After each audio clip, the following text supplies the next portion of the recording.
السلام علیکم ورحمۃ اللہ وبرکاتہ۔ الحمد للہ رب العالمین والعاقبۃ للمتقین، الصلاۃ والسلام علی رسولہ الکریم۔ اعوذ باللہ من الشیطان الرجیم، بسم اللہ الرحمن الرحیم۔ یا ایھا الذین آمنوا اتقوا اللہ وکونوا مع الصادقین۔ بھائیو اور بزرگو، اللہ تعالیٰ کا ارشاد ہے کہ اے لوگو جو ایمان لائے ہو، تم اللہ تعالیٰ سے ڈرو اور سچوں کے ساتھی بن جاؤ۔ اللہ تعالیٰ کا یہ فرمان ہے اس کے ان بندوں کے لیے جو اسے اپنا معبود اور مالک جانتے ہیں، جو اللہ کو اپنا رب جانتے ہیں اور تسلیم کرتے ہیں، اور جنہوں نے اس کی اطاعت کا اقرار کیا ہے، جنہیں یقین ہے کہ ان کا معبود، ان کا مالک ہر بات سے باخبر ہے اور ایک دن انہیں اسی کے حضور کھڑے ہو کر اپنے اچھے اور برے کاموں کا حساب دینا ہے۔ ایسے لوگوں سے کہا جا رہا ہے تم زندگی میں کوئی کام ایسا نہ کرو جو اللہ اس کے رسول صلی اللہ علیہ وسلم کو ناراض کرنے والا ہو۔ ہر وقت اللہ کا خوف تمہارے دل میں موجود رہے اور تم جو کچھ کرو اس کی نافرمانی سے ڈرتے ہوئے کرو، اور تمہیں یہ ڈر لگا رہے کہ کہیں وہ ناراض نہ ہو جائے، اور تمہیں اس کے عذاب سے دور رہنا چاہیے۔ دل کی اسی کیفیت کا نام تقویٰ ہے۔ یہی کیفیت انسان کو بری باتوں سے روکتی ہے اور نیکی کے راستوں پر چلاتی ہے۔ اسی کیفیت کے نتیجے میں وہ اعمال سرزد ہوتے ہیں جن کا نتیجہ جنت ہے، اور یہی کیفیت انسان کو اس راستے سے محفوظ رکھتی ہے جو دوزخ کی طرف لے جانے والا ہے۔ اور یہ آپ جانتے ہی ہیں، جسے جنت مل گئی اور جو دوزخ سے بچا لیا گیا، وہی اصل میں سب سے بڑا کامیاب ہے۔ دنیا میں بھی اس کے لیے خیر ہے اور آخرت میں بھی اس کے لیے بہترین انجام ہے۔ بھائیو اور عزیزو، تقوی کی روش اختیار کرنے کا حکم دینے کے ساتھ ساتھ اللہ تعالیٰ نے یہ بھی ارشاد فرمایا کہ تم صادقین کے ساتھی بنو۔ صادقین ان لوگوں کو کہا گیا ہے جو اپنے ایمان میں سچے ہیں، جو اپنے اخلاق میں سچے ہیں اور جو اپنے افعال میں سچے ہیں۔ فرمایا گیا تم ایسے ہی لوگوں کو اپنا ساتھی بناؤ۔ تمہیں چاہیے کہ تم ایمان میں ان کے ساتھی بنو، جو ایمانی کیفیات ان کے اندر ہیں وہی تم میں بھی نہیں، تمہارے اندر بھی ہونا، تم بھی اپنے اندر پیدا کرو۔ اقوال میں ان کے ساتھی بنو، جس طرح کی باتیں ان کے منہ سے نکلتی ہیں ویسی ہی باتیں تم کرو۔ جس طرح وہ اللہ کے دین کا چرچا کرتے ہیں، دوسروں تک اس کی باتیں پہنچاتے ہیں، لوگوں سے نرمی اور اچھے اخلاق سے بات کرتے ہیں، ویسا ہی انداز تم بھی اختیار کرو۔ پھر افعال میں بھی تم ان کے ساتھی بنو۔ ان کے صبح اور شام کے مشاغل کیسے پاکیزہ ہیں، ان کا وقت اللہ کی عبادت میں خرچ ہوتا ہے، مخلوق خدا کی خدمت میں ان کا وقت خرچ ہوتا ہے، اللہ کی راہ میں جدوجہد کرنے میں ان کا وقت خرچ ہوتا ہے۔ تم بھی ویسا ہی طریقہ اختیار کرو، اعمال میں بھی ان کے ساتھی بنو۔ وہ اللہ کے کلمے کو بلند کرنے کے لیے جدوجہد کرتے ہیں، جان کی بازی لگاتے ہیں، تم ان کے ساتھی بنو، ان کا ساتھ دو۔ دین کی خاطر وہ گھر چھوڑ کر نکلیں تو تم بھی ان کے ساتھ نکلو، دین کی خاطر وہ جان لڑائیں تو تم بھی قدم پیچھے نہ ہٹاؤ، ہر مرحلے میں ان کے ساتھی بنو۔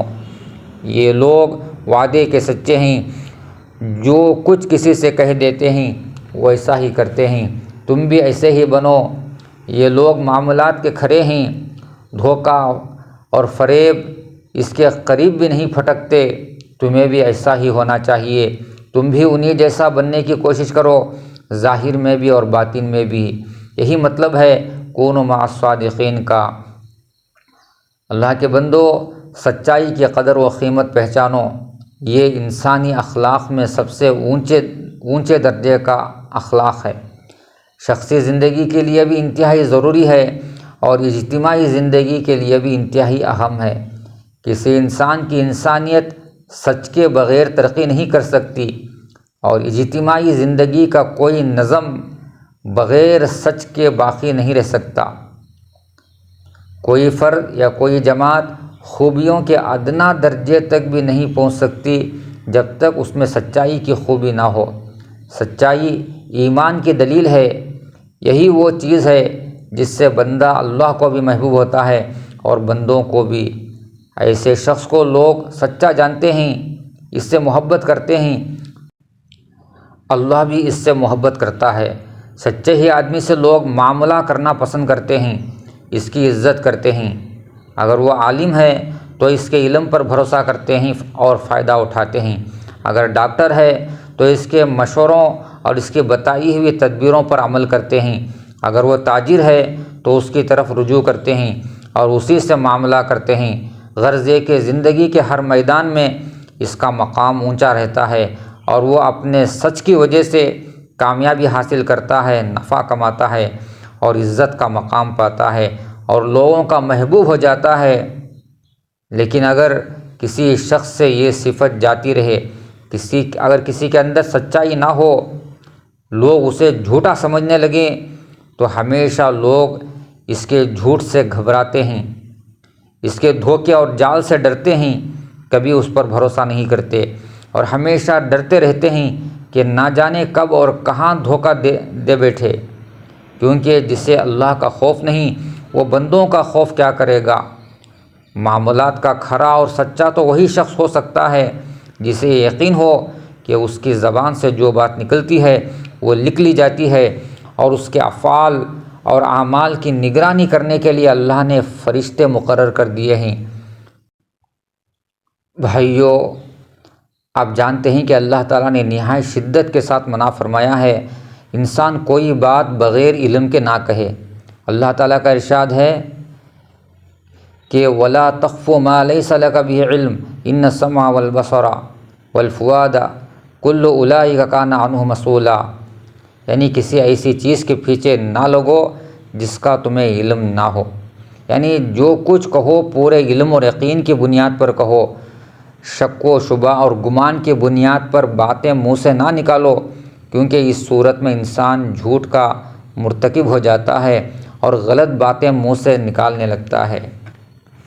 بھائیو اور بزرگوں، فیصلہ کر لو، اب اللہ کا تقوی اختیار کرو گے، اللہ سے ڈرو گے ہر معاملے میں، اور ہر معاملے میں سچائی اختیار کرنا اپنے اوپر لازم کر لو گے، اسی سے تمام خیر کے دروازے کھلتے ہیں۔ یہی اللہ کی مرضی کا راستہ ہے، یہی راستہ جنت کی طرف لے جاتا ہے۔ اور خبردار، جانتے بوجھتے کبھی جھوٹ کے قریب نہ جاؤ، جھوٹی بات منہ سے نہ نکالو، کیونکہ تمام برائیوں کے دروازے اسی سے کھلتے ہیں۔ یہی راستہ اللہ اس کے رسول صلی اللہ علیہ وسلم کی ناراضگی کا راستہ ہے، اور یہی راستہ انسان کو دوزخ تک لے جاتا ہے۔ اللہ تعالی ہم سب کو ایمان اور عمل کی سچائی نصیب کرے اور ہر طرح کے جھوٹ سے باز رہنے کی توفیق عطا فرمائے، ہمیں یہ سعادت عطا فرمائے ہم قرآن پاک سے اور حضور اقدس صلی اللہ علیہ وسلم کی ہدایات سے اپنی زندگی کے لیے صحیح روشنی حاصل کرتے رہیں، خود سچے بنیں اور سچوں کے ساتھی بن جائیں، جھوٹ سے دور رہیں اور جھوٹوں سے ہمارا کوئی واسطہ نہ رہے۔ دعا کیجیے اللہ تعالی ہم سب کو کہنے اور سننے کے ساتھ ہمارے صالح کی توفیق عطا فرمائے۔ وآخر دعوانا الحمدللہ رب العالمین۔ اور مزید ویڈیو کے لیے آپ تمام حضرات جو ہے میرے چینل کو سبسکرائب کریں۔